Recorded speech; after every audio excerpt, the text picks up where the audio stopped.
कदर मेरी अरे जानी नहीं।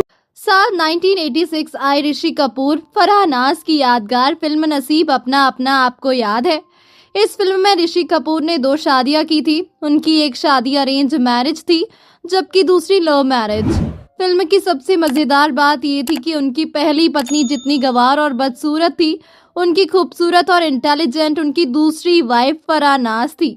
फराह नाज ने फिल्म में राधा सिंह का रोल प्ले किया था और ऋषि ने किशन सिंह का किरदार। इस यादगार फिल्म ने ऋषि की पहली वाइफ चंदा, जिसे प्यार से लोग चंदो या चंदू कहते थे, का किरदार साउथ की खूबसूरत एक्ट्रेस राधिका शरद कुमार ने प्ले कर सभी का दिल जीत लिया था। चंदो के रोल में राधिका लोगों को इतनी पसंद आई कि लोगों ने फराह नाज को इग्नोर कर दिया था।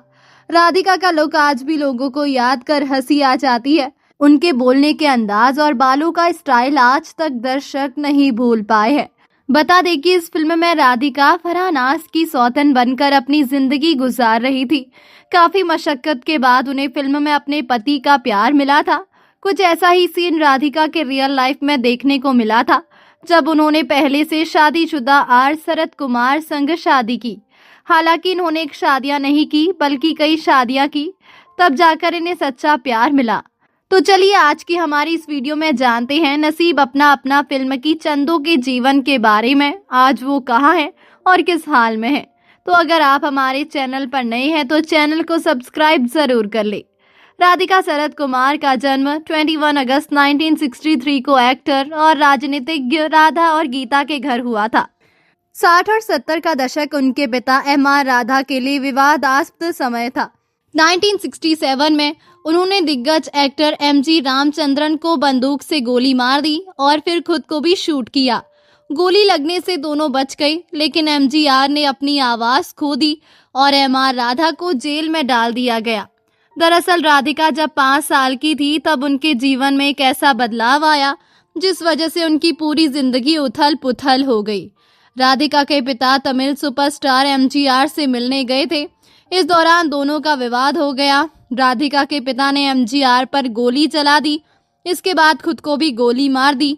दोनों को अस्पताल में भर्ती कराया गया। इस दौरान दोनों की जान तो बच गई, लेकिन इस घटना की वजह से एम.जी.आर. की आवाज चली गई। इस घटना ने राधिका के जीवन में तूफान ला दिया।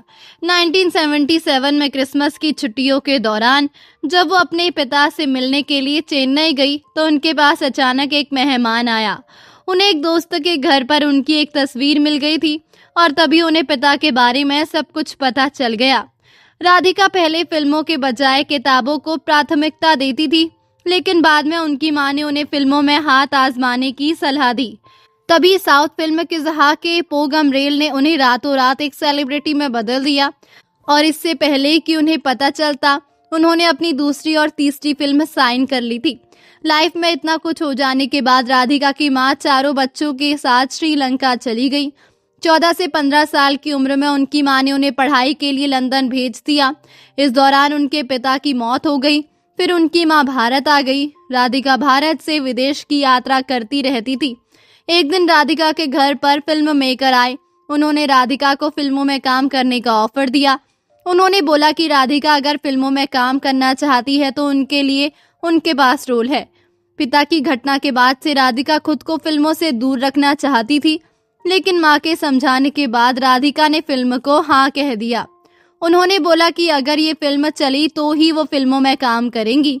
राधिका ने कई साउथ की फिल्मों में काम किया। राधिका साउथ की सुपरस्टार बन गई। साउथ के बाद उन्होंने बॉलीवुड में काम किया।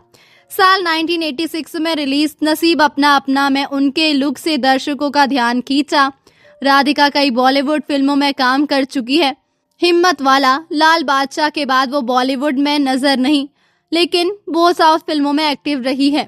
राधिका की रियल लाइफ स्टोरी किसी फिल्मी कहानी से कम नहीं है। दरअसल राधिका ने 3 शादियां की है। राधिका की पहली शादी फिल्मी घराने से ताल्लुक रखने वाली राधिका अभिनेता राजगोपालन राधा कृष्णन की बेटी है। राधिका अपना बॉलीवुड डेब्यू करने से पहले ही शादी कर अपना घर बसा चुकी थी। उन्होंने साल 1986 में अपना बॉलीवुड डेब्यू किया था, जबकि उनकी शादी 1985 में हुई थी। राधिका की पहली शादी साउथ के फेमस एक्टर, राइटर और प्रोड्यूसर प्रताप पोथेन के साथ हुई थी। हालांकि अफसोस ये शादी चंद महीने बाद टूट गई।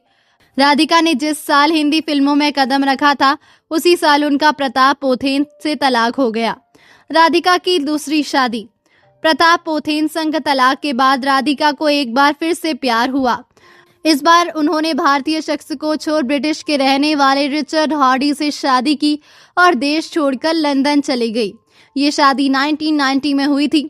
इस शादी से एक बेटी रेयान हार्डी है।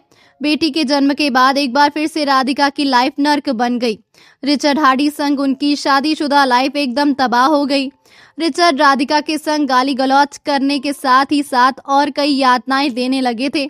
इसी वजह से राधिका रिचर्ड से अलग रहने का फैसला करती हैं और इस तरह शादी के 2 साल के भीतर ही उन दोनों का तलाक हो गया। राधिका अपनी बेटी संग फिर इंडिया लौट आई। राधिका की तीसरी शादी। रेयान हार्डी से तलाक के बाद 2001 में राधिका ने साउथ के फेमस एक्टर और पॉलिटिशियन आर शरद कुमार से शादी की। बता दें कि शरद कुमार पहले से ही शादीशुदा थे और 2 बच्चों के पिता भी थे, लेकिन राधिका ने उनकी दूसरी वाइफ बनने का फैसला किया और दोनों ने शादी की। आज आर शरद कुमार संग राधिका बेहद खुश है। राधिका शरद कुमार अपने पति आर शरद कुमार और बेटी और बेटे के साथ। बता दें कि साल 2014 में राधिका ने काफी नेगेटिव सुर्खियां बटोरी जब उन पर चेक बाउंस का आरोप लगा था। उनकी कंपनी मैजिक फ्रेम्स ने रेडियंस मीडिया प्राइवेट लिमिटेड से कुछ पैसे लिए थे जिसे उन्होंने चेक के जरिए लौटाए थे। 2017 में जो चेक दिए थे वे बाउंस हो गए थे, जिसके बाद उन पर करोड़ों का उधार लेने का आरोप लगा था। इस मामले में स्पेशल कोर्ट ने राधिका और राधिका के साथ उनके पति आर शरद कुमार को 1 साल कैद की सजा सुनाई थी। आज भी जो लोग उन्हें वर्षों से जानते हैं वे इस बारे में बात करते हैं कि कैसे ये उनका दृढ़ संकल्प और प्रचंड स्वतंत्रता थी जो उन्हें एक मजबूत परिवार बनने की ओर ले गई, लेकिन वो खुद इसे लेकर संजीदा है। हालांकि सालों बाद एक्ट्रेस ने पॉलिटिक्स ज्वाइन कर लिया और बीजेपी में शामिल हो गई। हालांकि उनका लुक पूरी तरह से बदला हुआ है। राधिका की बेटी की शादी क्रिकेटर अभिमन्यु मिथुन से हुई है, जो आईपीएल में रॉयल चैलेंजर्स बैंगलोर की तरफ से खेल चुके हैं। वहीं उनके 2 बच्चे हैं जो कि शरद कुमार से हैं। तो दोस्तों अभी के लिए बस इतना ही। मिलते हैं अगले वीडियो में, तब तक आप अपना ध्यान रखिए। Bye bye.